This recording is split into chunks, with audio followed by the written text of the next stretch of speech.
अस्सलाम वालेकुम, welcome to debate eight 8। मैं हूं ईसा नकवी। आज पैनल में कौन कौन होगा ये इंट्रोड्यूस करवाने से पहले, किन मौज़ूआत पर बात होगी इस पर बात करने से पहले मैं आपको एक फुटेज दिखाना चाहता हूं। ये फुटेज रावलपिंडी की है।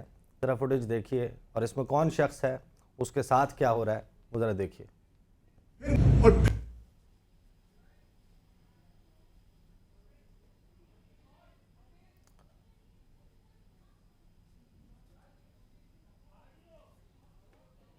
और फिर मुझे इन्होंने गिरफ्तार करके नजरबंद कर दिया। मैंने कबूल कर लिया और मैंने अपने सेल में वापस चला गया।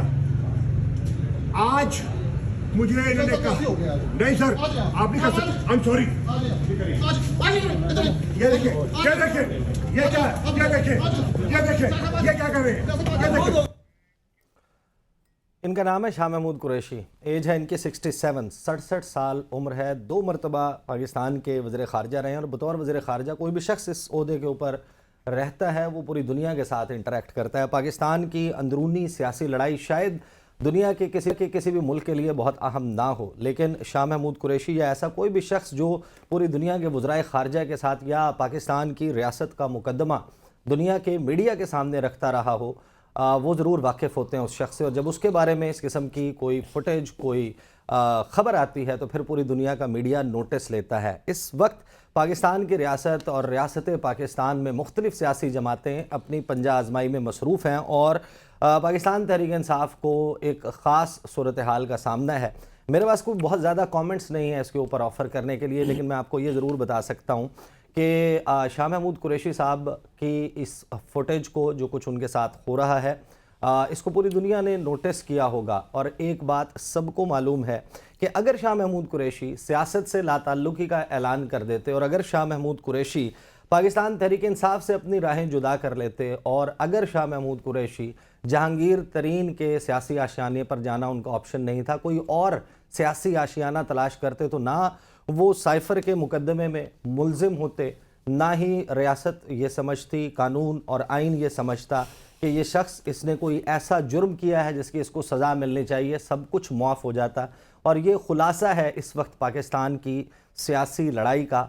माजी में बहुत सारी सियासी शख्सियात, उनको इस किस्म की सूरत हाल का सामना रहा, लेकिन 2 बातें बहुत वाज़ेह हैं। एक तो ये कि 2 wrongs don't make 1 right, कि कोई एक गलती दूसरी गलती की जस्टिफिकेशन नहीं हो सकती।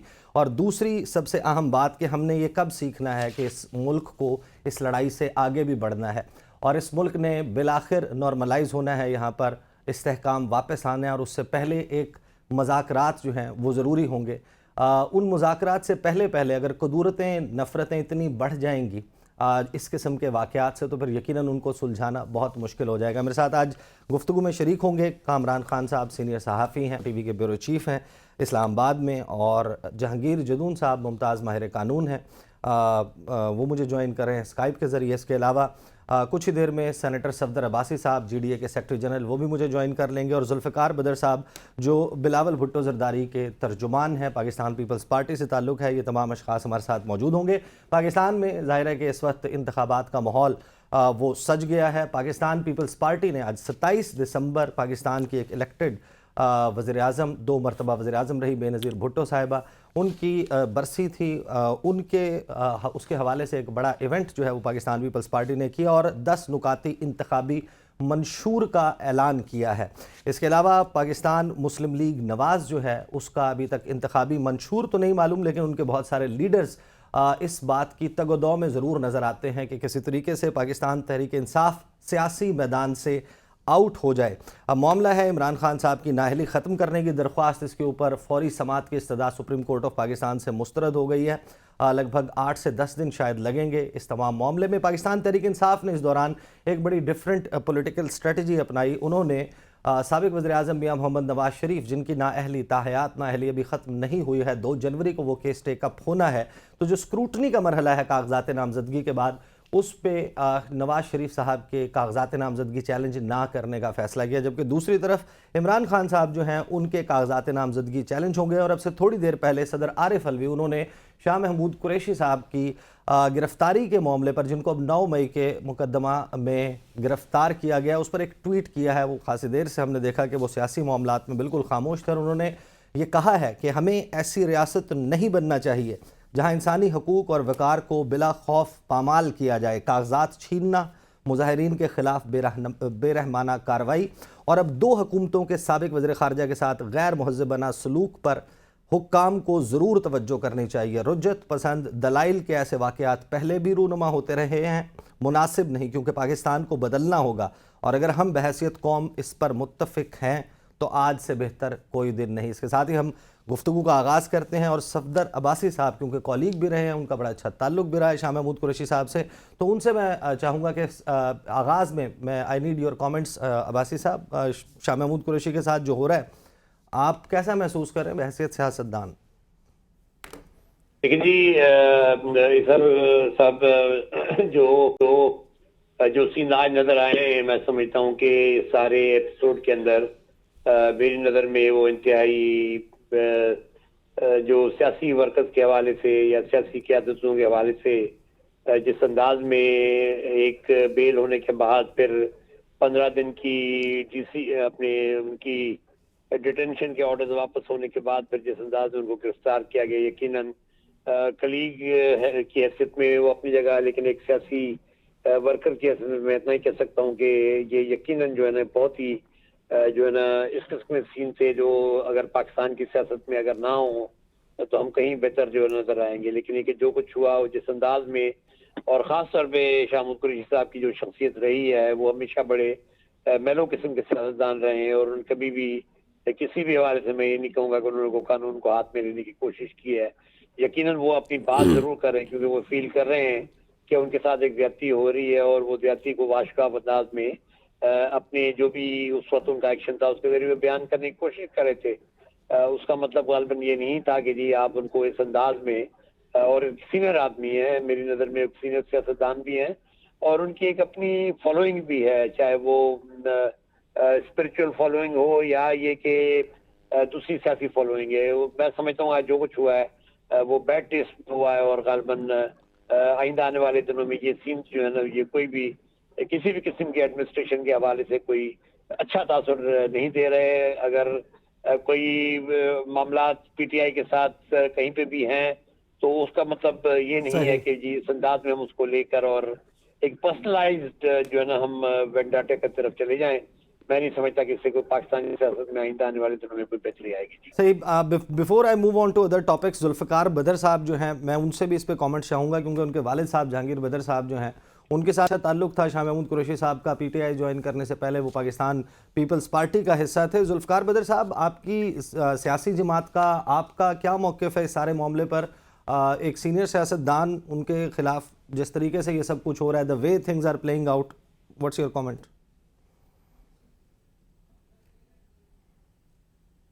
जुल्फ़िकार बदर साहब, आपको मेरी आवाज़ आ रही?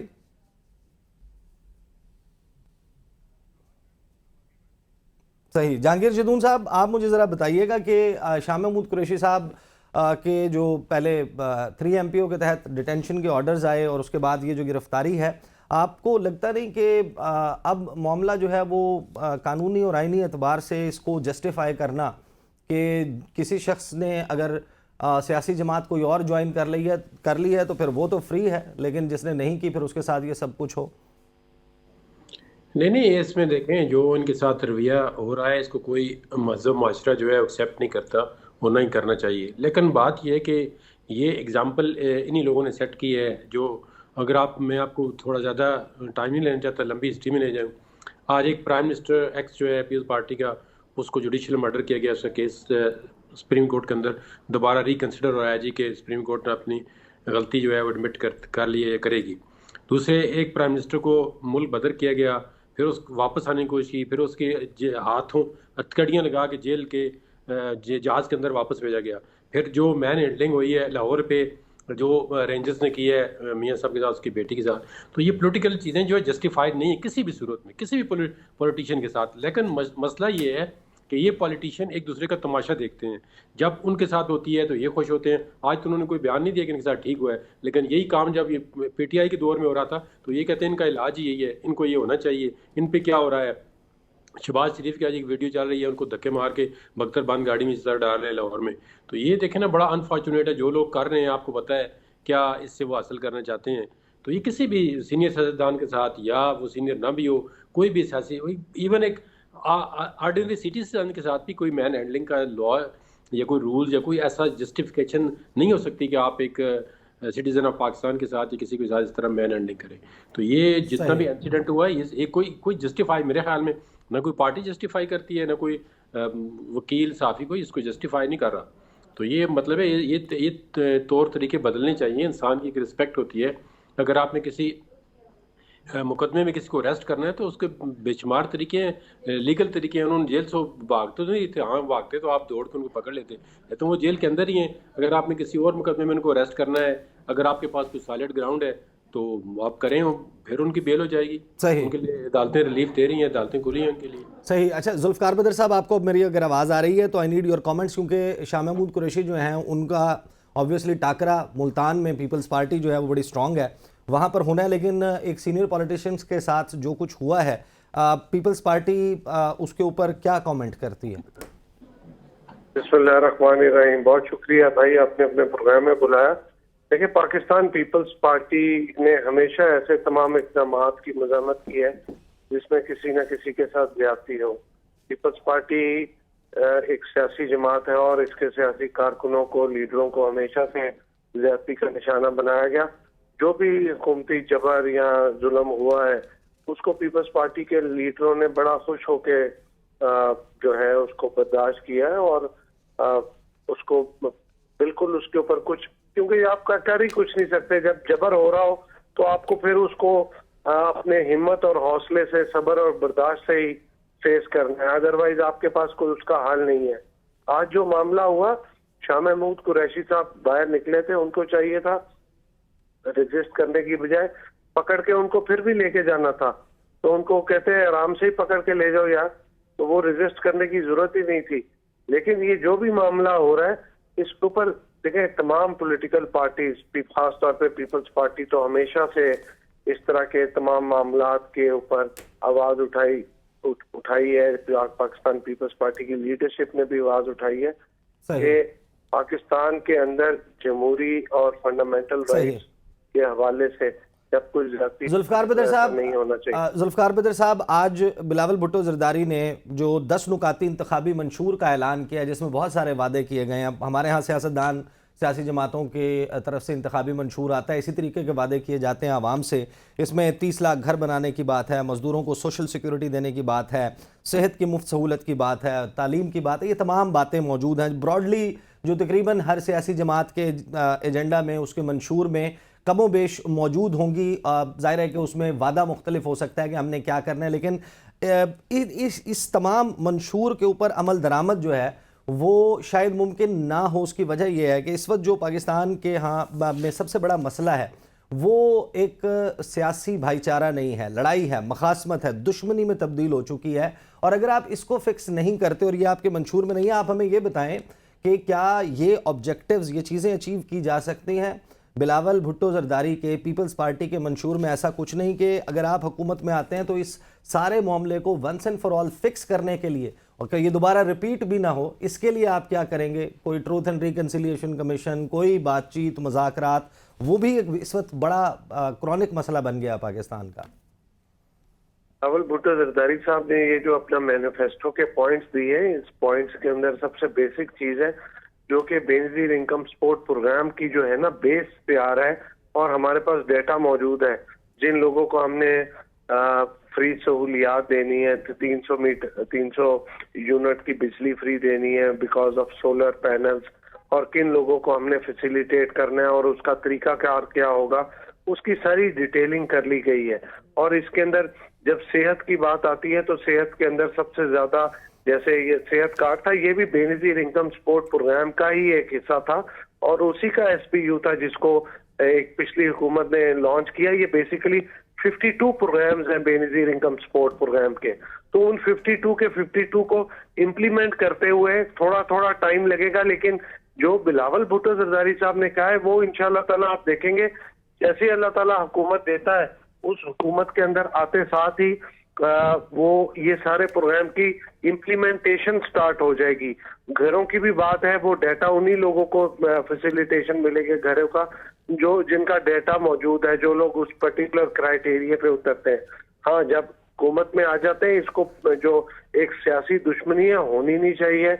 हम तो रवादारी इज्जत की सियासत पे बिलीव करते हैं और बिलावल साहब ये समझते हैं कि सियासी मुखालफीन होते हैं, जाती मुखालफीन नहीं होते, और उनके साथ कोई इस किस्म का नाजेबा गुफ्तगू या कोई ऐसी गुफ्तगू नहीं करना चाहते कि कल को आपस में बैठ के एक दूसरे के साथ आंख से आंख मिला के बात करें तो शर्मिंदगी हो। तो हम तो इज्जत और रवादारी की सियासत के ऊपर बिलीव करते हैं, लेकिन जहां बात होती है सियासी मुखालफीन की, वहां पे उनकी परफॉर्मेंस और डिलीवरी के ऊपर बात होती है, उनके कामों के ऊपर बात होती है, इश्यूज के ऊपर होते हैं, और इसमें सियासी मुखालफीन को बुरा नहीं मनाना चाहिए।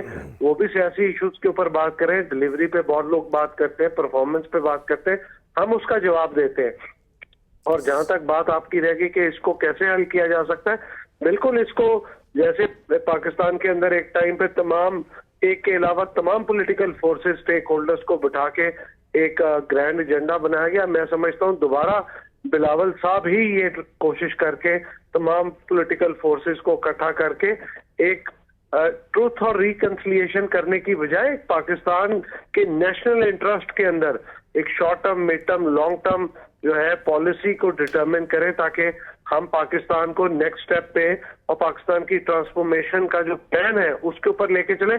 जिस पॉलिटिकल पार्टी के पास कोई अच्छा एजेंडा है या कोई चीज है, वो आके प्लान बताए तो उसको सारे मिलके इम्प्लीमेंट करें। और सबसे पहले जो इम्प्लीमेंटेशन होनी चाहिए वो नेशनल जो इंटरेस्ट के प्लान है, जो नेशनल सॉवरेनिटी के प्लान है, उनके ऊपर होनी चाहिए, ताकि ये मुल्क फले फूले और उसका एक इकोनॉमी और पॉलिटिकल स्टेबिलिटी, इकोनॉमिक और पॉलिटिकल स्टेबिलिटी उसके अंदर लाई जाए और पाकिस्तान के अंदर उसको इम्प्लीमेंट किया जाए, ताकि यहाँ पे गरीब आदमी, middle class, lower class, upper class, तमाम लोग इकोनॉमिकली फायदा उठाएं और उनके घरों का अच्छा किचन चले, उनका रोजगार बेहतर हो, उनके जराए आमदन बढ़े, इससे मुल्क खुशहाल होगा। सही जुल्फकार बदर साहब बहुत बहुत शुक्रिया, आप हमारे साथ मौजूद थे। पीपल्स पार्टी का पॉइंट ऑफ व्यू आ गया।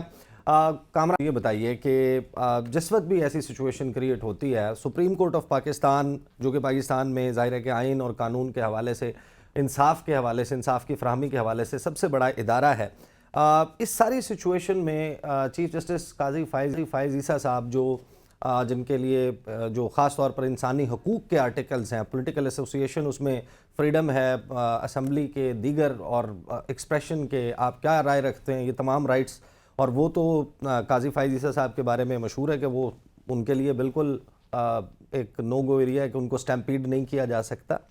आपको लगता है कि सुप्रीम कोर्ट इस वक्त को इस सारे मामले में अब इसको देखेगी कि ये क्या एग्जैक्टली किस तरीके से हो रहा है? सब नहीं, सुप्रीम कोर्ट के पास ऑलरेडी ये केस है, लेकिन देखें सुप्रीम कोर्ट के पास जब चीज़ें मामलात आएंगे तो वो उसी वक्त ही देखेंगे ना। अब ये जो इलेक्शन करवाने का मामला है, 8 फरवरी को जो होने जा रहे हैं इलेक्शन, ये सिर्फ एक ही इदारा है जिसने मतलब स्टैंड लिया, तो ये 8 फरवरी को अब आपके इलेक्शन जो प्रोसेस जो है ना, इलेक्टोरल प्रोसेस स्टार्ट हो गया। अदरवाइज़ आप जानते हैं कि यहाँ पर मुख्तलिफ पावर्स थी, मुख्तलिफ क्वार्टर से कोशिश ये की जा रही थी कि इलेक्शन जो है वो किसी तरीके से अभी ना हो। हालात अभी साजगार नहीं है, पॉलिटिकल हालात साजगार नहीं हैं, और जो रिज़ल्ट एंटिसिपेट किया जा रहा है या जो विजुलाइज़ किया हुआ है वो रिज़ल्ट आने के चांसेस जो हैं वो नहीं हैं। इस वजह से ये बड़ी मूव थी कि ये इस तरीके से हो, और जो लाहौर हाई कोर्ट का सिंगल बेंच का फैसला था वो भी इसी सिलसिले की एक कड़ी थी। लेकिन ये है कि ये सुप्रीम कोर्ट ने ही देखें इसके ऊपर स्टैंप लगाई है, उन्होंने मोहर तस्दीक सब की है कि हाँ जी 8 फरवरी से इलेक्शन होगा, और उससे आगे नहीं जाएगा। बाकी ये जो मामलात आ गए कि इलेक्शन 8 फरवरी को हो जाने चाहिए, तो उसके फ़ौरन बाद हमने देखा कि चीज़ें मूव जी। और ये जो बाकी मामलात हैं कि ये जो लेवल प्लेइंग फील्ड वाला मामला है, उसके ऊपर आप देखिए कि यह सुप्रीम कोर्ट तो अपना काम कर रही है। सुप्रीम कोर्ट के पास केस आने और डिस्पोज ऑफ करने में अगर कोई स्टेजेस जो हैं वो इलेक्टोरल आपके जो इलेक्शन शेड्यूल है उसकी अगर मिस हो जाएं और उसका नुकसान जो है अगर वो पाकिस्तान तहरीक इंसाफ को हो, तो इस सूरत में ब्लेम फिर आप सुप्रीम कोर्ट को तो नहीं देंगे ना। देखें वाक़याती तरतीब जो है वो आप जहन में रखें, और सुप्रीम कोर्ट ऐसा नहीं है कि वो स्किप करेगी और अपनी स्टेजेस जो है वो जंप आउट करके तो आपको जो है वो इस तरह का फ़ायदा दे देगी। ये एक लीगल सीक्वेंस है, उसी के मुताबिक ही चलना होगा। इस वजह से सुप्रीम कोर्ट मेरा ख्याल है जो केस जब उसके पास आ रहा है तो कर रही है ना, वो कोई एक्स्ट्रा उजलत जो है वो दिखा रहे हैं, ना दिखानी चाहिए उन्हें, और ना ही जो है वो इस किस्म का कोई केस अभी तक उनके पास आया। कामरान साहब, सारी नज़रें जो हैं वो जाहिर है कि सुप्रीम कोर्ट पे होंगी, और सुप्रीम कोर्ट में क्या होने वाले से जो केसेस हैं उन मामलात के ऊपर हम बात करते हैं after the break. Welcome back after the break. आज बिलावल भुट्टो जरदारी ने एक बड़ी इंटरेस्टिंग बात की। उन्होंने अपनी वजह बताई कि वो लियारी का मैदान छोड़कर लाहौर में क्यों इंटरेस्टेड हैं।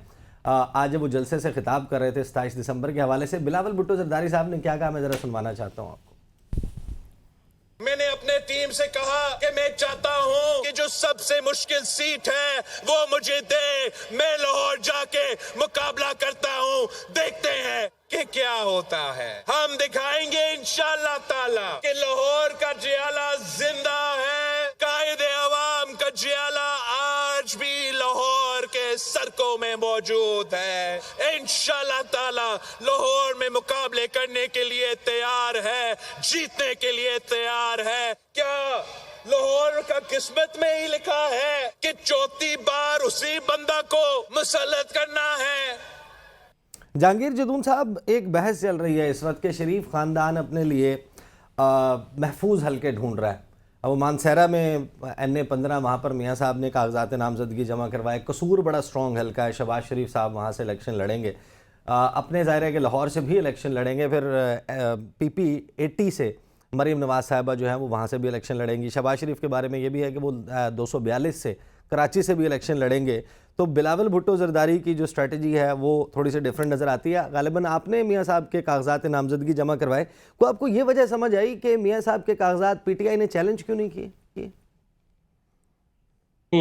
ये तो आपके पास फिर इंफॉर्मेशन नहीं है ना। अभी तो स्क्रूटनी जो है, जो मंसूरे वाले कागज़ हैं उनकी तो हुई नहीं है अभी। नहीं, मैं ओवरऑल उन्होंने लाहौर में नहीं किए, इसका मतलब ये वो as a matter of policy उन्होंने कहा कि हम चैलेंज नहीं करेंगे। नहीं, ऐसी बात नहीं है। वो आपके पास अब मैं आप डिस्क्लोज नहीं करते, लेकिन ऐसी बात नहीं है। अच्छा, आपके हल्के में चैलेंज होने वाले हैं, इसका मतलब है हमारे हल्के में गड़बड़ कर रहे हैं वो थोड़ी। अच्छा, आपके हल्के में गड़बड़ होने वाली है, मियाँ साहब के कागजात वहाँ पर चैलेंज होंगे। तो क्या ये जो एक बड़ा कॉमन सा एतराज़ कागजात नामजदगी को चैलेंज करने के लिए आ रहा है कि कोई भी शख्स आता है वो आके कहता है कि दस्तखत उस शख्स के नहीं है जो जिसके नॉमिनेशन पेपर्स हैं, ये एक बड़ा क्या वैलिड एतराज़ है? नहीं, इसमें मैं पहले आपको एक बात बताऊँ। आपने कहा जी वो हल्के, तो इससे पहले भी आपको पता होगा शायद कि मियाँ साहब 2 दफ़ा हमारे जो हल्का था एबटाबाद हरीपुर का उस वक्त मिला हुआ था, तो उसमें इलेक्शन लड़ा। एक दफ़ा जो 99 में वो प्राइम मिनिस्टर बने थे उसी हल्के से, पहले भी जो है 2 दफ़ा इलेक्शन लड़ा है हज़ारा डिवीजन से। ये तीसरी दफ़ा जो है वो हज़ारा से इलेक्शन लड़ रहे हैं। मैंने कहा तो ये कोई नई बात नहीं है कि ना ही कोई सॉफ्ट कारण ढूंढ रहे हैं। उन्होंने वहाँ पे लोगों की उनके साथ ज़्यादा चाहत होती है। इस दफ़ा भी काफ़ी लोगों ने कहा जी आप इस हरीपुर से लड़ें या एबटाबाद से, तो फिर उन्होंने कहा जी मंसेरे से भी ज़्यादा डिमांड थी, तो फिर उन्होंने कहा जी मंसेरे थे, क्योंकि जो MNA वहाँ पे इलेक्शन, फिर उसको अपनी सीट की भी कुर्बानी देनी पड़ती है। क्या कि वो कल को सीट ना छोड़ें तो फिर वो तो नहीं इलेक्शन जो है MNA होता है जो सीट देता है वो तो नहीं फिर इलेक्शन कॉन्टेस्ट कर सकता, उसकी सीट तो गई। तो इसमें ये कुर्बानी भी देनी पड़ती है अपनी सीट की। हल्का तो प्रैक्टिकली वही शख्स चलाता है जो हल्का अपना सरेंडर करता है, छोड़ता है। ज़ाहिर है अगर कोई शख्स वज़ीर आज़म बन जाए तो वो तो जाकर डेली बेसिस के ऊपर वो मामलात नहीं देख रहा होता, उसने तो पूरे मुल्क के मामलात देखने होते हैं। लेकिन इसमें जदून साहब सवाल ज़रा सुन लीजिए। इसमें बात यह है कि मियाँ साहब जो है वो लाहौर से निकलें, बाहर जाएँ, जहाँ मर्जी से पूरा पाकिस्तान हर पाकिस्तानी का है, वो जहाँ से भी इलेक्शन लड़ें। मैसेजिंग ये है, बिलावल ने जो कहा है ना कि मैं लाहौर जा रहा हूँ, सबसे चैलेंजिंग हल्का ले रहा हूँ। मियाँ साहब फिर ये कहते हैं कि मैं NA-89 NA-90 जा रहा हूँ मियाँ वाली, वहाँ पर मैं बताऊँगा ये क्या बेचती है पाकिस्तान तहरीक इंसाफ। ये देखें पॉलिटिकली चीज़ें अब अनफोल्ड होंगी जब आगे जलसे होंगे, जब इलेक्शन जो है एक्टिविटी जो है वो इस सिक्योरिटी के बाद या फाइनल लिस्ट आने के बाद जनरेट होंगी। तो पॉलिटिकल पार्टीज़ का स्टंट होता है जब इलेक्शन के एक दूसरे का हो सकता है बिलावल जब आगे नेक्स्ट हुकूमत बने तो उसमें फिर जो है कोई वजीर हो, किसी भी डिपार्टमेंट के, खारजा भी हो सकता है कोई भी, तो ये पता नहीं चलता। ये तो उन्होंने बाहर कितने नून लीग तो किसी पीपल्स पार्टी की किसी बात का भी जवाब नहीं दिया। उन्होंने कहा काम एंड कूल रहे हैं। और ये देखे ना इस तरह फिर जब पॉलिटिकल पार्टियां इस तरह के नारे लगाती हैं, फिर इस तरह के एक दूसरे पे आवाज़ें कसती हैं, तो फिर बाद में अगर इकट्ठे बैठते हैं तो बड़ा अजीब सा लगता है जी। फिर आप लोग मीडिया पे चलाते हैं जी पहले ये कह रहे थे अभी ये कह रहे हैं, तो इनके लिए फिर ये नहीं होता। तो दूसरी बात जो आप कह रहे थे जी कि वो ये इलेक्शन के वो सिग्नेचर के लोग इतराज़ कर रहे हैं, उसमें सिग्नेचर के इतराज़ सिर्फ उन लोगों पे मेरे ख्याल में जेन्युइनली हो सकते हैं कि जो एब्सकॉन्ड है या मतलब है वो सरफेस पे नज़र नहीं आ सकते, किसी वजह से। हो सकता है बंदा इंग्लैंड बैठा हुआ हो तो उसने कहा जी मैं अपनी अटार्नी यहाँ पे साइन करके किसी का, तो उसमें सूरत में तो बाकी अगर बंदा किसी का विजिबल है, कराची में, लाहौर में है, मीडिया पे आता है या उसको पता है कि किधर फिर रहा है या उसने प्रोटेक्शन ली हुई है बेल की, तो उसमें मेरे ख्याल में कोई इतना नहीं है वो, क्योंकि लेटर ऑफ अथॉरिटी पे ये पेपर जमा करा सकते हैं। इस तरह इमरान खान साहब के और मरियम नवाज साहिबा के PPAT से और खान साहब के लाहौर से कागजात उनके दस्तखत की बुनियाद पर चैलेंज हुए। देखिए खान साहब की तो एक दस्तखत ये भी हो सकते हैं कि उन्होंने, मेरे ख्याल में तो पता है कहाँ पे है वो, जेल पे, अगर दस्तखत करके दे भी दें फॉर्म तो वो एक्सेप्टेबल होंगे। दस्तखत का इशू नहीं है उनके, असल में कन्वेक्शन आपको पता है सस्टेन कर रही है। उनका मेन जो ग्राउंड है वो डिसक्वालिफिकेशन का, वो उनकी कन्वेक्शन है तोशा खाना केस में। दस्तखत जो है मेरे ख्याल में ये तो कोई ऑर्डिनरी और बिल्कुल माइनर सा है, और खान साहब को पता है कि वो जेल के अंदर है, अब जेल के अंदर से रिटर्निंग अफसर के पास तो जा नहीं सकते। तो उनको इलेक्शन कमीशन जो है, इलेक्शन कमीशन में आरओ के पास ऐसी सूरत में ये इख्तियार होता है कि वो जो कैंडिडेट है उसको तलब करे, उसे कहे कि आए मेरे सामने पेश होकर तस्दीक करें।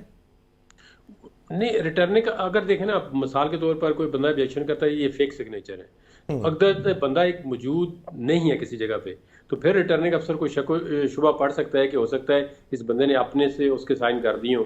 क्योंकि अगर बंदे का, खान साहब का तो पता है वो जेल में, वो जेल से बाई टेलीफोन जब बाई सुपरिटेंडेंट से वेरीफाई करा सकते हैं इंस्टेड ऑफ समनिंग, और समन करेंगे भी तो नहीं आएंगे, क्योंकि इलेक्शन कमीशन जब उनको कंटेम्प्ट में समन करता है तो वो नहीं आते, जब स्टेट नहीं ला सकती तो रिटर्निंग अफसर तो मेरे ख्याल में उस हिसाब से बड़ी मामूली चीज़ होती है। सही। बहरहाल आज बड़े इंटरेस्टिंग सीन से लाहौर में अजहर सदीक साहब जो हैं वो कह रहे थे कि आप आरओ को कह रहे थे कि फिर आप बुला लें, आप हम भी देखना चाहते हैं कि वो आएँ और आके यहाँ पर आप करें तस्दीक, आप और वो बाकायदा चैलेंजिंग वे में अजहर सदीक साहब कह रहे थे, चैलेंज कर रहे थे। उनको पता है कि वो रिटर्निंग अफसर ना बुला सकता है ना वो उनको लाने वाले ला सकते हैं वहाँ पे, मुश्किल काम है। अच्छा सफदर, सही, मैं आता हूँ वापस जहांगीर जदून साहब आपके पास। सफदर अब्बासी साहब, सियासी लड़ाई मैदान सजा हुआ है, सिंध में भी जाहिर है कि एक इत्तेहाद बन रहा था, आप उसका हिस्सा थे, GDA उसका हिस्सा थी, बाकी JUIF, MQM वो सब, नून लीग भी उसमें शामिल। पीपल्स पार्टी ने आज जो ऐलानात किए हैं, और आपको लगता है कि आप जो सिंध के अवाम है उसके पास सेल करने के लिए आपके पास पीपल्स पार्टी से ज़्यादा कुछ है? देखिए, सबसे पहले तो मैं समझता हूँ कि मेजर चीज़ जो है ना वो है 15 साल की गवर्नमेंट यहाँ और उसकी परफॉर्मेंस। मैं समझता हूँ सबसे पहले तो जो क़ियादत है, बिलावल साहब हैं, ज़दाई साहब हैं, उनको जवाब देना पड़ेगा कि 15 साल आपने पूरे पाकिस्तान से पीपल्स पार्टी को ख़त्म कर दिया और सिंध के अंदर आपने 15 साल की गवर्नेंस के बाद आपने डिलीवर क्या किया है। सबसे पहले तो मैं समझता हूँ कि इसका जवाब देना पड़ेगा, और उसकी बहुत सी चीज़ें जो उनको जो है ना फेस करनी पड़ेंगी जब आवाम के सामने हो जाएंगे, तो फेस करनी पड़ेंगी कि जो उनको क्या क्या यहाँ पे शहर के सर बर्बाद हुए, ड्रेनेज का क्या हाल है, स्कूलों का क्या हाल है, तालीमी निज़ाम कहाँ खड़ा है, सेहत के जो मराकज़ हैं, रूरल हेल्थ सेंटर्स हैं, बेसिक हेल्थ यूनिट हैं, उनके क्या हालात हैं, जो टीचिंग हॉस्पिटल्स हैं उनके क्या हालात हैं, डिस्ट्रिक्ट हेडक्वार्टर हॉस्पिटल, तहसील हेडक्वार्टर हॉस्पिटल उनके क्या हालात हैं, सारे ये सबसे पहले तो मैं समझ ये सवालात होंगे। आइंदा का प्रोग्राम तो यकीनन बड़े खुश आइंद है, खुशकुन है, अगर बिलावल साहब ने तमाम अनाउंसमेंट किए हैं, लेकिन ये इम्प्लीमेंट कैसे होंगी? बेनज़ीर इनकम सपोर्ट प्रोग्राम है, वो तो वफाकी प्रोग्राम है, तो आप सूबे में किस तरह इम्प्लीमेंट करेंगे? 300 यूनिट बिजली अगर फ्री देनी है तो किस तरह मुमकिन होगा? ये सारी के सारे सवालात तो जो आखिर आएंगे, लेकिन मैं यकीनन ये समझता हूँ कि जो अपोजिशन अलायंस है वो बिल्कुल भरपूर अंदाज में आगे बढ़ रहा है। GDA पहला अलायंस है जिसमें पहली इलेक्शन के बाद दूसरी इलेक्शन में जा रही है, और हम यहाँ पे सीट टू सीट एडजस्टमेंट भी कर रहे हैं दीगर जमातों के साथ। अब उसमें देखते हैं कौन कौन सी जमातें, JUIF है, MQM है, इनके साथ हमारी बातचीत चल रही है। जीडीए बताते खुद जो है ना सुदर्शन सिंध के अंदर बेशतर सीटों के ऊपर जो है खुद हम लोग उम्मीदवार हैं और बड़े अच्छे जो है ना नए अपने जो जो जो इलेक्शन लड़ने वाले चेहरे हैं वो जो है इस वक्त जो है जीडीए काफी हद तक जो है उनमें से अक्सर जो है ज्वाइन कर चुकी है। तो मैं समझता हूँ मुकाबला है, मैदान है बिल्कुल। अब मुझे नहीं पता कि आइंदा आने वाले दिनों में इलेक्शन का प्रोसेस जो है ना अभी खास तौर पे जो कुछ पंजाब में हो रहा है, जो पेशावर हाई कोर्ट में हो रहा है और फिर सुप्रीम कोर्ट में शायद अपील जा रही है, तो उसके बाद क्या माहौल बनता है वो अपनी जगह है, क्योंकि पंजाब की जो भी पॉलिटिक्स है या जो वफाकी पॉलिटिक्स है वो सिंध को जरूर इम्पेक्ट करती है। तो मैं समझता हूँ आने वाले दिनों में बिल्कुल जो है ना जीडीए और उनके जितने भी अलाइज होंगे वो अपने प्रोग्राम के बेसिस पे जाएंगे और इस 15 साल की जो सिंध की गवर्नमेंट है उसकी परफॉर्मेंस के ऊपर भी जो है ना बहुत बड़ी डिबेट होगी इंशाल्लाह। सही। अच्छा, पॉलिटिकली आप किस तरीके से देखते हैं going back to Shah Mahmood Qureshi की गिरफ्तारी? क्या इसमें मैसेजिंग मौजूद है कि 8 फरवरी का इलेक्शन जो है वो ऐसे ही होगा? आरओ ने कह दिया, जिसने आरओ बनना है उसी ने। देखिए जी, इसमें तो यानी बहुत सी ऑब्जेक्शंस हैं, हमें भी ऑब्जेक्शंस हैं। जो जो जो इलेक्शन के बहुत से प्रोसेस हैं, चाहे वो डिलिमिटेशन का प्रोसेस था, चाहे वो आरओज और एआरओज की जो जो जो एग्जीक्यूटिव की तरफ से अपॉइंटमेंट है, चाहे वो जो है ना जिस तरीके से कॉन्डक्ट हो रहा है इलेक्शन, वो बहुत से हैं। गालिबन पीपल्स पार्टी को भी हैं, हमें भी यहाँ सिंध के अंदर बेताश है। हम समझते हैं कि वो कंटिन्यूटी है, केयरटेकर गवर्नमेंट पिछली गवर्नमेंट की कंटिन्यूटी है और वही कुछ हो रहा है यहाँ पे जो पहले होता रहा है। लेकिन उसके बावजूद भी जो लोग मैदान में मौजूद है। लेकिन मैं समझता हूँ क्रिटिकल जो इस वक्त जो ना फाइट है वो बैटल ग्राउंड पंजाब है। हमें अच्छा लगे या बुरा लगे, लेकिन सिंध में यहाँ बैठे हुए हम लोग ये समझते हैं कि जी बैटल ग्राउंड पंजाब है। पंजाब के अंदर जो कुछ बैटल इस वक्त चल रही है और खास तौर पे जो इस वक्त मैं समझता हूँ क्रिटिकल इशू है कि पीटीआई को बैट का निशान मिलता है नहीं मिलता। इलेक्शन कमीशन ने एक फैसला दिया, बहुत बड़ा फैसला था, उसको पेशावर हाई कोर्ट ने सेट असाइड उसको कर दिया है। अब गालिबन जो इलेक्शन कमीशन है वो अपील में जा रहा है, या वो डीपी में जाएगा या वो सुप्रीम कोर्ट में जाएगा। नहीं, डीबी बेंच डीबी जो है वो उसको सुनेगा। इलेक्शन कमीशन एक मुतासरा फरीक तो नहीं है इस केस में कि वो अपील में जाए इसमें। ये तो अकबर एस बाबर या दीगर जो पिटिशनर्स थे जो इलेक्शन कमीशन ये ले गए थे मामला। आई एम सॉरी अपना यहाँ पे जो ना निजाम जो ना कुछ उल्टा से ही चल रहा है और जो है ना हर आदमी पिटिशनर बन जाता है, हर आदमी जो है ना उसको जाके चैलेंज कर देता है। इलेक्शन कमीशन में बेताज है ऐसी जगहों पे अपना किरदार अदा करने की कोशिश की है जहां उनका नहीं है। सीरियस रिजर्वेशन है इलेक्शन कमीशन के किरदार के ऊपर। हमें खासतौर पे यहाँ पे सिंध से बैठे हो तो मैं ये कह सकता हूँ जो सिंध का वहाँ मेंबर बैठे हुए हैं निसार दुरानी नौरीन भी आपने सुना होगा कल, वो बहुत बहुत रंजीदा है इस मामले पर। तो मैं आता हूँ आपके पास सफदर अब्बासी साहब वापस। कामरान खान साहब मुझे बताएं कि पीटीआई जो है वो सुप्रीम कोर्ट ऑफ पाकिस्तान को रुजू करना चाहती है कि तौहीन अदालत के मामले पर, कि इलेक्शन कमीशन को आपने ऑर्डर दिया था कि इलेक्शंस जो हैं उसके लिए लेवल प्लेइंग फील्ड होनी चाहिए, साफ शफाफ इलेक्शन के लिए माहौल बनाएं। फिर जो कागजात नामजदगी छीनने के वाक़यात, फिर ये स्क्रूटनी के दौरान जो कुछ हो रहा है, फिर जो पंजाब के इलेक्शन कमिश्नर का या दीगर, तो और उनकी फिर वो फुटेजेस, आपको लगता है कि PTI has a strong case? जी, केस तो बहुत स्ट्रॉन्ग है इसमें कोई शक नहीं है। जब पहली बार सुप्रीम कोर्ट के 3 रुकनी बेंच ने इसके ऊपर अपना एक ऑर्डर जो पास किया था और कहा था जी आज ही जाएं इलेक्शन कमीशन से मुलाकात करें, और उन्होंने इंतज़ामिया इंक्लूडिंग पुलिस को ये डायरेक्शंस दी थी कि जी इसमें जो इलेक्टोरल प्रोसेस है इसमें किसी के साथ जो है वो ज़्यादती का वाक़या जो है वो नहीं होना चाहिए था। तो केस तो बहुत स्ट्रॉन्ग है। और आपने खुद अभी अपने बयान अब जो आपने वो दिया है प्रीएम्बल, उसके अंदर बोला कि भाई ये भी हो रहा है, कागजात नामजदगी भी छिन रहे हैं, स्क्रूटनी के दौरान भी ये मामला हो रहे हैं। आपने आपका इलेक्शन कमिश्नर जो है ज़िले का इलेक्शन कमिश्नर लाहौर का, वो खुद लिख रहा है, लिख के दे रहा है कि जी मल्टीपल कंप्लेंट्स हैं यहाँ पर इस तरह की कि इलेक्टोरल प्रोसेस को सबोटेज किया जा रहा है। तो और साथ ही वो ये भी कह रहा है अपने प्रोविंशियल इलेक्शन कमिश्नर को कि जी हमने हर बार जो है ना टेलीफोनिकली भी और रिटर्न भी कंप्लेंट्स दी हैं, लेकिन कोई तदारक जो है वो नहीं हुआ, कोई रेमेडी नहीं मिली। दैट मीन्स कि जी इलेक्शन कमीशन खुद कॉन्फेस कर रहा है इस बात को कि जी हाँ ये बहुत ज़्यादतियाँ हो रही हैं जनाब जी। और फिर जो आपके पास आ रही हैं, जिस तरीके से रिपोर्ट हो रही हैं, वो सारी चीज़ें आप ये देखें। मैं आपको एक बात बताऊं, अभी दोबारा आपने सफदर अब्बासी साहब से भी वो उनका कोट किया ना गिरफ्तारी शाह महमूद कुरैशी की, एक क्लिप है वो शायद आपने भी देखा होगा, वो चला नहीं है कहीं मीडिया के ऊपर। उसमें शाह महमूद कुरैशी साहब जो है वो जेल की हदूद के अंदर रहते हुए उन पुलिस वालों को बता रहे हैं कि भाई आप जो है कंटेम्प्ट करेंगे सुप्रीम कोर्ट की अगर आप मुझे जो है ना वो अरेस्ट करेंगे या मुझे रोकेंगे। उसमें उन्होंने उन तीनों जो पुलिस अफसरान थे ना, उनके नाम लिए कि तारिक साहब आप भी, आप फलाना भी, और तीसरा जो है, तीनों के नाम उनकी नेम प्लेट से पढ़कर उन्होंने कहा कि जी मैं आपके ख़िलाफ़ सीधा सुप्रीम कोर्ट जाऊंगा। इसके बाद फिर जो है ना, वो थोड़ी देर तक तो वो ये वाला इस बात का शायद को असर हुआ होगा, और उसके बाद फिर जो कुछ हुआ वो वही था जो आपने अभी अपनी स्क्रीन पे दिखाया।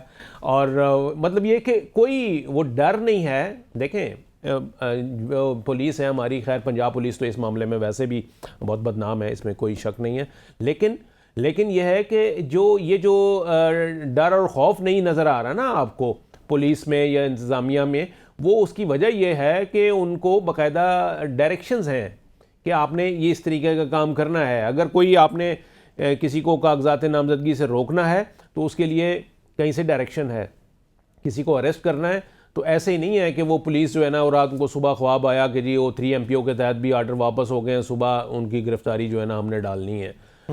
ऐसा नहीं है, डायरेक्शंस हैं बाकायदा, जिसकी वजह से वो भी बेखौफ होकर अपना काम कर रहे हैं। अदरवाइज़ वो नहीं होना चाहिए। और फिर एक बात और कि जी वो जो सदर साहब ने आज अपने उसमें लिखा ना कि जी अगर आप इस मामले को भी ये कह देंगे और कि जी ऐसा तो होता ही रहता है या पहली बार नहीं हो रहा, तो इसका मतलब यह है कि जी आप मुस्तकबिल के लिए भी जवाब फराहम कर रहे हैं कि आइंदा भी ऐसा ही होगा। हाँ, आइंदा भी ऐसा होगा। और जाहिर है कि हमने देखा है कि नून लीग जो है उसके साथ, पाकिस्तान पीपल्स पार्टी के साथ, अब PTI के साथ, पाकिस्तान की तकरीबन सारी सियासी जमातें, कभी कोई फेवरेट होता है, कभी कोई जो दूसरे लाडले हैं वो बिल्कुल होते हैं, लाडले तब्दील होते रहते हैं, और फिर सियासतदान शायद इस मामले से, इवन के जो जेल के इनमेट्स हैं वो भी तब्दील होते रहते हैं, वो भी तब्दील होते रहते हैं। अच्छा, मुझे ब्रेक लेनी है। कामरान साहब, जहांगीर जदून साहब मेरे साथ रहिए, सफदर अब्बासी साहब, विल कम बैक। और ये जो बल्ले का निशान है, ये कितना बड़ा थ्रेट हो सकता है मुस्लिम लीग नवाज़ के लिए? ये रहेगा, सस्टेन करेगा या नहीं करेगा? और इमरान खान साहब की टीम इस वक्त सरतोड़ कोशिशें कर रही है कि किसी तरीके से उनके कागजात मंजूर हो जाएं और वो इलेक्शन लड़ने के लिए अहल हो जाएं। क्या ऐसा मुमकिन है? बात करते हैं after the break. Welcome back after the break. Jadoon साहब, मुझे बताइएगा कि पेशावर हाई कोर्ट से जो फैसला आया बल्ले का निशान जो है वो पाकिस्तान तहरीक इंसाफ को ना देने का जो फैसला इंट्रा पार्टी इंतखाबात के हवाले से इलेक्शन कमीशन का, वो मुअत्तल हो गया, उस पर हुक्म इम्तना आ गया और फिर जो है वो DB में ही जा रहा है मामला। ये बताइएगा कि ये अब सस्टेन करेगा फैसला, और आपको लगता है कि PTI के पास बल्ले का निशान होगा इलेक्शंस में? ये देखें, जहाँ तक अभी ज़ाहिरी तौर पे तो यही लग रहा है कि 10 जनवरी तक पेशावर के सिंगल मेंबर बेंच थे, उन्होंने स्टे दे दिया है, इलेक्शन कमीशन का ऑर्डर सस्पेंड कर दिया है। तो अभी जो ये वाला ऑर्डर जो उन्होंने सस्पेंड किया है सिंगल बेंच ने, ये कोई एग्रीव पार्टी जो है इसको सुप्रीम कोर्ट में चैलेंज कर सकती है कि जी ये इलेक्शन जो है उसको आपको बताना पड़ेगा कि क्यों एग्रीव्ड है इससे ऑर्डर से। तो उसमें कुछ 1-2 टेक्निकल वजूहत भी हो सकती हैं जी, कि अगर जिस तरह लाहौर के सिंगल मेंबर बेंच ने वो तमाम प्रिजाइडिंग अफसर को सस्पेंड कर दिया था, उसका नोटिफिकेशन ही सस्पेंड किया था, तो फिर सुप्रीम कोर्ट ने कहा था जी कि उसने पूरे पाकिस्तान के अंदर किस तरह एक चीज़ जो है सस्पेंड कर दी है। तो इसमें कोई टेक्निकली तो क्वेश्चन रेज कर सकते हैं, लेकिन अब देखते हैं कि सुप्रीम कोर्ट का बेंच जो है, आज भी उन्होंने कल के केस लिस्ट कर दिए हैं, और छुट्टियों में तो बेंच नहीं अवेलेबल है मेरे ख्याल में। नहीं तो क्या इसमें जो मुतासरा फरीक हैं वो 13-14 जो लोग आए हैं सामने, जिनको PTI ओन नहीं करती कि हमारे मेंबर्स हैं, वही बिल्कुल वही तो मुतासरा फरीक, मैं ये समझना चाहता हूँ कि ज़ाहिर है कि वोट ज़ाहिर है कि हर एक का अपना सीक्रेट मामला है, लेकिन पाकिस्तान के बहुत सारे लोग हैं ना, एक बड़ी जमात है Pakistan Tehreek Insaf, so is Pakistan Muslim League Nawaz, so is peoples party and other parties. तो जो लोग PTI को वोट देना चाहते हैं, बल्ले के निशान पे मोहर लगाना चाहते हैं, आइन उनको उनकी आज़ादी देता है कि वो अपनी मर्जी से पॉलिटिकल एफिलिएशन रख सकते हैं, अपनी मर्जी से किसी को मुंतखब कर सकते हैं, तो उनके राइट्स नहीं इन्फ्रेंज हो रहे अगर बल्ले का निशान नहीं होगा बैलेट पेपर पे? देखें, ये एक तरह से ये बात ठीक है, लेकिन जो पॉलिटिकल पार्टी को आइन के अंदर भी आर्टिकल 17 के अंदर उनको फ्रीडम ऑफ एसोसिएशन किसी भी बंदे का फंडामेंटल राइट होता है, लेकिन जो ये पॉलिटिकल पार्टीज एक्ट 2017, ये भी तो इन्होंने पॉलिटिकल पार्टी नहीं बनाया, ये पार्लियामेंट ने बनाया, और ये तमाम पॉलिटिकल पार्टी, इसमें किसी एक पार्टी का भी जो है वो ऐसी नहीं है जो इससे बाहर हो या उसका कंसेंसस नहीं था। तो ये इन्होंने कानून बना दिए या अपना जो कॉन्स्टिट्यूशन बनाती है पॉलिटिकल पार्टी, कोई भी पॉलिटिकल पार्टी हो, चाहे वो पीपल्स पार्टी है, JUI है, ANP है, पाकिस्तान मुस्लिम लीग नून है या PTI है, जो भी पार्टी जब अपना कॉन्स्टिट्यूशन बनाती है तो उस पे उनको मनोवन अमल भी करना चाहिए। अगर अपने कॉन्स्टिट्यूशन पे अमल नहीं करेंगे तो कल किसी दूसरे को क्या कह सकते हैं कि आप रूल ऑफ लॉ पे अमल करें। तो उनको अपने कॉन्स्टिट्यूशन पे हर पॉलिटिकल पार्टी को अमल करना चाहिए और अपनी पार्टी के अंदर एक डेमोक्रेटिक प्रोसेस को जो है वो इनिशिएट करें, जनरेट करें कि एक पॉलिटिकल पार्टी क्या एक मातहत लेजिस्लेशन जो है वो आइन के ऊपर मुकद्दम हो सकती है? ये मातहत लेजिस्लेशन की बात नहीं है, ये लेजिस्लेशन की बात है कि इम्प्लीमेंट करने की। अब ये तो अब देखें ना, आइन भी तो ऐसी रिस्ट्रिक्शन लगाता है ना कि जो आपको एक पॉलिटिकल पार्टी का जो स्ट्रक्चर है, पॉलिटिकल पार्टी तो सॉवरेनिटी या पाकिस्तान या इंटीग्रिटी के खिलाफ कोई बात नहीं कर सकती। और फिर उसके बाद जो पॉलिटिकल पार्टी का इंटरनल स्ट्रक्चर है वो किसी का भी ठीक नहीं है। जो पॉलिटिकल पार्टी इलेक्शन क्या एक जो पॉलिटिकल पार्टी के अंदर ये जो हम लोग होते हैं, हमारा राइट नहीं है पॉलिटिकल पार्टी के अंदर फेयर इलेक्शन हो। कोई ऐसे लोग होते हैं जो 30-30 साल से पॉलिटिकल पार्टी के साथ होते हैं, वो उनका राइट नहीं बनता, वो भी तो रिप्रेजेंटेशन का राइट होता है ना। उनका फंडामेंटल राइट नहीं होता कि उनको पार्टी पूछे कि आप इलेक्शन लड़ना चाहते हैं नहीं चाहते, एक प्रोसेस एक प्लेटफॉर्म जिस तरह आप कहते हैं ये लेवल प्लेइंग फील्ड हो, उसके लिए तमाम इक्वल हो, तो इस तरह विद इन पॉलिटिकल पार्टी भी लेवल प्लेइंग फील्ड होनी चाहिए हर एक के लिए। उसके आप कहीं ना कहीं आपको नहीं लगता कि 13 सितंबर को फैसला महफूज हुआ इंट्रा पार्टी इंतखाबात में, 23 नवंबर को सुनाया गया, वक्त बहुत कम था। अगर यही थोड़ा सा एम्पल टाइम मिल जाता है एक जमात जिसके लोग ये बात ठीक है ना, देखें टेक्निकल चीजें हो सकती हैं इसमें, आपकी और मेरी राय एक भी हो सकती है, डिफरेंस भी हो सकती है कि टाइम ज्यादा देना चाहिए था, तो अगर इसमें कोई इंटेंशन गलत थी तो वो नहीं होनी चाहिए थी। ये तो मतलब है, देखें जो ठीक चीज होती है वो ठीक होती है, गलत गलत होती है। अगर किसी ने इस इंटेंशन से इनको टाइम नहीं दिया जी कि इलेक्शन के करीब आ गए, तो फिर इसका मतलब उनको तो पहले ही इरादा था। ये इस तरह अगर कोई बात थी किसी के जहन में जो हमें नहीं पता या हम उसको साबित नहीं कर सकते तो गलत बात है। लेकिन अगर एक पॉलिटिकल पार्टी अपने कॉन्स्टिट्यूशन के मुताबिक इलेक्शन नहीं भी कराती, कोई भी पॉलिटिकल पार्टी है, तो वो भी गलत है। और तमाम पॉलिटिकल पार्टी को इक्वली ट्रीट करना चाहिए। सही। जदून साहब मेरे साथ ने, क्योंकि वक्त अब काम है। सफदर बासी साहब ये बताइएगा कि सियासी जमा तफरीक आपको नहीं लगता कि मियाँ साहब क्योंकि ड्राइंग रूम में बैठे हुए हैं बड़े सुकून से, वो पार्लिमानी बोर्ड से खिताब करते हैं, ना वो प्रेस कॉन्फ्रेंस कर रहे हैं, ना टीवी पे इंटरव्यू दे रहे हैं, ना भी वो जलसे करने के मूड में, कम से कम अभी तक जो है वो जलसों वाली टोन में मोड में नहीं आए, तो उनकी सारी सियासी जमा तफरीक बल्ले का निशान ना होने पर थी कि इमरान खान भी नहीं होंगे, बल्ले का निशान भी नहीं होगा। तो अभी अगर बल्ला रहता है, आपके ख्याल में वो इलेक्शंस के रिजल्ट्स और दीगर सियासी जमातों पर कितना बड़ा इम्पैक्ट डाल सकता है? आपकी पॉलिटिकल अंडरस्टैंडिंग क्या कहती है? सफदरवासी साहब, आपको मेरी आवाज आ रही? कामरान साहब आप बताइए। जी देखें, बल्ले का निशान बिल्कुल फ़र्क तो पड़ता है। एक पॉलिटिकल पार्टी की एक शनाख्त होती है और ख़ास तौर पर एक जो जनरल इलेक्शन जब हो रहा हो वहाँ पे मतलब है कि 336 हलकों के लिए, और फिर उसमें तो सूबाई हलके भी उसमें शामिल हैं, तो उस वक्त तो फिर बड़ा मैटर करता है आपका पॉलिटिकल निशान जो है, इलेक्टोरल सिंबल जो आपका होता है, नंबर एक। दूसरी बात ये कि क्या फ़र्क पड़ेगा, मतलब है कि मैटर तो करता है। अगर ना हुआ इनका निशान तो क्या फ़र्क पड़ेगा। मैंने आज भी एक जगह मिसाल दी थी कि वो जो सियालकोट में उस्मान डार साहब की वालदा मोहतरमा जो हैं वो इलेक्शन लड़ रही हैं, कागजात नामजदगी उनके जमा हैं और उन्होंने बाकायदा कैंपेन अपनी शुरू की हुई है। उन्होंने अपने, सबको पता है इस वक्त कि जी ये रेहाना इम्तियाज़ डार जो हैं वो कौन है। उन्होंने जो पोस्टर अपने छपवाए हैं, उस पोस्टर के नीचे उन्होंने लिखा हुआ है ब्रैकेट में कि जी रेहाना इम्तियाज़ डार, ब्रैकेट में लिखा हुआ उस्मान डार की वालिदा। तो इस शनाख्त के साथ और इस पहलू को अगर आप सामने रखें ना, तो मेरा ये ख्याल है कि जो पीटीआई के नॉमिनीज़ होंगे उनको पहचानना जो है ना वो शायद मुश्किल नहीं होगा, वोटर में इतनी अवेयरनेस होती है। ठीक। दूसरी बात ये कि अगर फ़र्ज़ कीजिए कि जी ये मामला हो भी गया और आपको पता है कि वो हर एक को फिर इंडिविजुअली जब वो इंडिपेंडेंट कैंडिडेट के तौर पर इलेक्शन सिंबल मिलेंगे ना, तो हर एक को अलग-अलग होगा। तो कम से कम ये तो ज़रूर होगा, पीटीआई का सेल जो है ना वो एक लिस्ट ज़रूर जारी करेगा कि जी ये हमारे कैंडिडेट्स हैं। इसको तो इलेक्शन कमीशन नहीं रोक सकता ना उस लिस्ट को कि जी ये पीटीआई की लिस्ट है कि जी आपने नहीं बताना कि जी आपके हिमायती याफ्ता कौन है। हिमायत तो वो कर सकते हैं ना, हिमायत तो वो कर सकते हैं। मेरा ख्याल है कि डिफरेंस ऑफ ओपिनियन है आपके साथ। जदून साहब, मैं आपको सारे लाता देख रहा था। नहीं, मैं आपका, मेरा इनसे नहीं, मैं आपसे डिफरेंस ऑफ ओपिनियन है। आप कह रहे थे कि मियाँ साहब ड्राइंग रूम में ये हिसाब किताब कर रहे हैं कि बेला कब, ये मेरे ख्याल में इस तरह की बात नहीं है, ना ही कोई आपके पास इसकी एविडेंस है। मियाँ साहब देखें, एक तो जब आप मैं इस वजह से देखें ऑब्वियसली मेरी राय बिल्कुल गलत हो सकती है। अब नहीं, अब अपग्रेड कर लेना क्वेश्चन को, बिल्कुल गलत हो सकती है। मैं ये समझने से कासिर हूं कि एक सियासी जमात का कायद इतने अरसे के बाद पाकिस्तान के सियासी मंजरनामे पे वापस आया, 2017 में निकाले गए थे। वो अवाम के पास नहीं जा रहे। 21 अक्टूबर के बाद जलसा नहीं हुआ, इस वजह से ये अंडरस्टैंडिंग डेवलप होती है कि वो शायद वो अभी उनको लगता है कि नहीं, मेरे लिए इस वक्त ड्राइंग रूम में सियासी जोड़ तोड़ अहम है, अवाम को बाद में देखेंगे। नहीं सियासी देखें, ड्राइंग रूम में नहीं, एक लफ्ज़ आप ऐसा यूज़ कर देते हैं ना।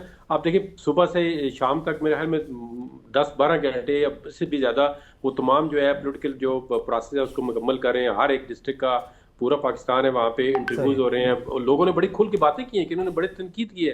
उन्होंने कहा जी आज इवन हमजा शहबाज ने भी कहा जी कि जो पोलिटिकल पार्टी के पुराने लोग हैं उनको प्रेफर करें। तो हर एक को एक डेमोक्रेटिक वे से उन्होंने राइट ऑफ स्पीक दिया है। एक एक मिनट के लिए दो, कहीं से भी कोई बंदा आया, गलगित से है, अब्बाबाद से है, कराची से है, तो हर एक बंदे ने उनके सामने बात की है जो उसके दिल में बात थी कि जी मेरे साथ ये है, मैं पार्टी के लिए ये किया है, फिर आगे से उसको जवाब भी दिया है जी आपने किया है नहीं किया है। तो वो एक बहुत बड़े प्रोसेस से गुजर रही है। पहली दफ़ा इस तरह हुआ कि तमाम जितनी सीनियर लीडरशिप है, तकरीबन 20-25 बंदे हैं, वो सारे एक जगह पे बैठ के फैसले कर रहे हैं। तो जो ये प्रोसेस कवर होता है तो बल्ले की एक चीज़ ऐड कर दूं, कि बल्ले का निशान छीनना या बल्ले का निशान लेने की एक वजह ये भी है कि आप ये देखिए कि इस वक्त आप जो है ना एज ए पार्टी रजिस्टर्ड नहीं है, पीटीआई जो है रजिस्टर्ड नहीं है। मतलब मैं अगर फैसले की बात करूं, इलेक्शन कमीशन का जो फैसला था बल्ला लेने वाला, उसका नतीजा ये हुआ कि जब वो आपकी मखसूस नशस्तों के लिए 70 नशस्तें हैं मखसूस, उसके लिए जनाब आप उससे बाहर हो गए। 70 नशस्तें जो हैं वो आपको पहले ही, यानी रेस से पहले ही जो है ना वो आपको उसको डिप्राइव कर दिया गया। सही, तो ये एक बट ओवरऑल 227 पूरे पाकिस्तान में जो है उस नशस्तें हैं। वक्त जो है वो प्रोग्राम का ख़त्म हो गया। जहांगीर जदून साहब बहुत बहुत शुक्रिया, सफदर अब्बासी साहब, जुल्फ़िकार बदर साहब और कामरान खान साहब। इस वक्त जो है वो पाकिस्तान तहरीक इंसाफ की कम अज़ कम हमें ये समझ आ रही है कि तमाम वकला की टीम की सरतोड़ कोशिश है कि सुप्रीम कोर्ट से खान साहब के लिए कोई रिलीफ लिया जाए कि वो इलेक्शंस में हिस्सा ले सकें, और ये एक डिटर्मिनेशन फैक्टर होगा कि मुकाबला किस किस्म का होगा आने वाले इलेक्शंस में। अब तक के लिए इतना ही, मुझे इजाज़त दीजिए, अल्लाह हाफ़िज़।